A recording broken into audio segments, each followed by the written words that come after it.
फुटाण्याची डाळ वापरून झटकीपट मऊ लुसलुशीत अशी पुरणपोळीची एक सोपी रेसिपी आपण बघणार आहोत। पारंपरिक हरभऱ्याची डाळ न वापरता, न शिजवता, न पुरण वाटण्याचं टेन्शन, कमीत कमी वेळ लागून सोप्यातली सोपी पद्धत वापरून फुटाणा डाळीपासून आपण पुरणपोळी कशी करायची ते आज आपण आजच्या व्हिडिओमध्ये बघणार आहोत। त्यासाठी व्हिडिओ कुठेही स्किप न करता शेवटपर्यंत नक्की बघा। आवडल्यास चॅनलला एक लाईक करा, नवीन असाल तर सबस्क्राइब केल्याशिवाय बिलकुल सुद्धा जाऊ नका। चला तर मग बघूया। तर सर्वात प्रथम आपण कणिक भिजवणार आहोत। तर एका परातीमध्ये गव्हाचं पीठ आपण मस्तपैकी चाळून घेणार आहोत। त्याच्यामध्ये थोडंसं मीठ आणि मग ह्याच्यामध्ये थोडं पाणी घालून एकदम मऊ आणि लवचिक असं पीठ मळून घेणार आहोत। तर बघा मस्तपैकी अशा प्रकारे आपलं पीठ मळून झालेलं आहे। मग आता ह्याच्यावर आपण थोडंसं तेलाचा हात फिरवणार आहोत आणि पीठ झाकून ठेवायचं आहे। कमीत कमी आपण अर्धा तास पीठ मिरवण्यासाठी ठेवणार आहोत। तर आता ह्याला आपण बाजूला ठेवूया। पीठ मुरतच आहे तोपर्यंत आपण पुरण तयार करून घेऊया। तर इथे मी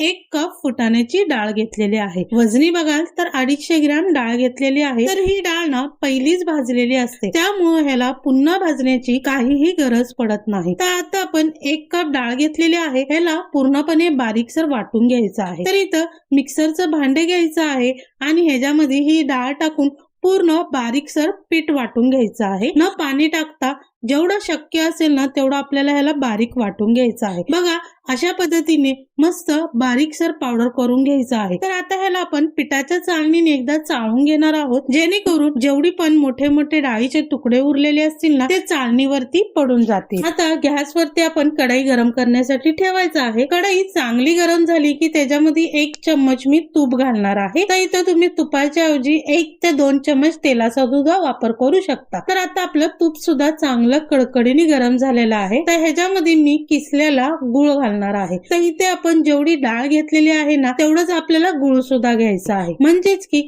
1 कप आपण डाळ घेतलेली आहे तर 1 कप आपण किसलेला गुळ घेणार आहोत। तर इथे आपण गुळ वितळण्यासाठी अर्धा कप पेक्षा कमी पाणी घालणार आहोत आणि मस्तपैकी बारीक गॅसवरती गुळ पूर्णपणे आपल्याला वितळून घ्यायचा आहे। लक्षात ठेवायचं आहे गॅस इथं आपल्याला बारीकच ठेवायचा आहे, जेणेकरून गुळ आपला जळला नाही जाणार। तर बघा साधारण 5 ते 7 मिनिटच लागले पूर्ण गुळ आपला वितळून घ्यायला। तर आता आपण ह्याच्यामध्ये जे डाळीचं पीठ तयार केलं होतं ना ते व्यवस्थितपणे आपल्याला मिक्स करून घ्यायचं आहे। एकदम संपूर्ण पीठ वतायचं नाहीये, पीठ टाकताच मिश्रण आपल्याला हलवून घ्यायचं आहे। मिश्रण मस्तपैकी मंद आचेवरती थोडं परतून घ्यायचं आहे।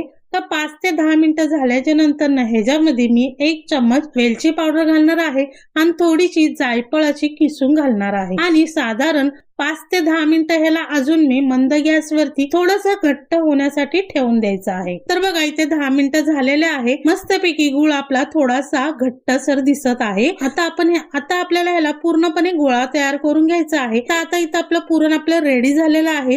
ह्याला थोडं थंड होण्यासाठी ठेवून देते। तर आता गॅस बंद करूया, थोडंसं झाकण अर्ध उघडं ठेवून ह्याला थंड होण्यासाठी ठेवून देऊया। तर हे ना थंड झाल्यावर ना ते थोडंसं आळून येतं आणि आपलं पुरण मस्तपैकी घट्टसर तयार होतं। तर बघा थोडंसं थंड झालेलं आहे आपलं हे मिश्रण। तर बघा मस्तपैकी घट्टसरपणा आलेला आहे। मगाशी बघा थोडंसं पातळ होतं, आता ह्याचा गोळा सुद्धा आपला तयार होतो। आणि आता आपण कणिक बघूया।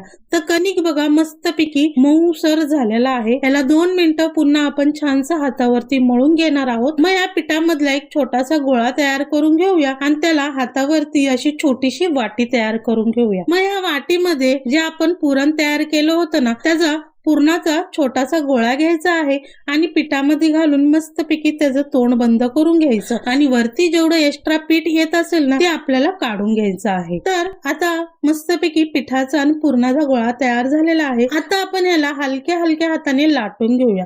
तर लाटताना थोडंसं कोरडं पीठ घ्यायचं आहे आणि मस्तपैकी गोल अशी हलक्या हाताने पोळी लाटून घ्यायची आहे। पोळी लाटतानाच आपण तवा गरम करण्यासाठी ठेवलेला होता। तर मस्तपैकी तवा पण आपला गरम झालेला आहे आणि पोळी सुद्धा आपली रेडी झालेली आहे। तर आपण आता ह्याला भाजून घेऊया। तर गरम तव्यावरती आपण ही पोळी टाकायची आणि मंद आचेवरती दोन्ही बाजूनी छानशी खरपूस अशी भाजून घ्यायची आहे. तर भाजताना वरती मस्तपैकी साजूक तूप लावायचं आणि दोन्ही साईडनं मस्तपैकी खरपूस असं भाजून घ्यायचं आहे. तर तूप नसेल तर तुम्ही इथं तेल जरी लावलात तरी चालेल. मस्तपैकी गरमागरम फुटाण्या डाळीची आपली पुरणपोळी तयार झालेली आहे. तर ही पोळी तुम्ही दुधाबरोबर किंवा साजूक तुपाच्या धारी बरोबर सुद्धा याला खाल्लात ना तरी सुद्धा चालेल. व्हिडिओ आवडला असेल तर एक लाईक, शेअर, कमेंट नक्की करा. चॅनलवर जर नवीन असाल तर सबस्क्राईब केल्याशिवाय बिलकुल सुद्धा जाऊ नका. चला तर मग पुन्हा भेटूया अशा छान छान आणि मस्त मस्त रेसिपी सोबत प्रज्ञाज मेजवानी चॅनल मध्ये.